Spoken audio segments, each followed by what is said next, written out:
m'han estat conferides i en nom del Consell de Govern fas jurament de la medalla i del títol acreditatiu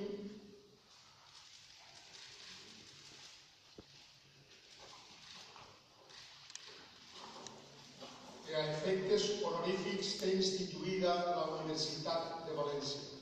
Al professor doctor Ivan Francesc Mira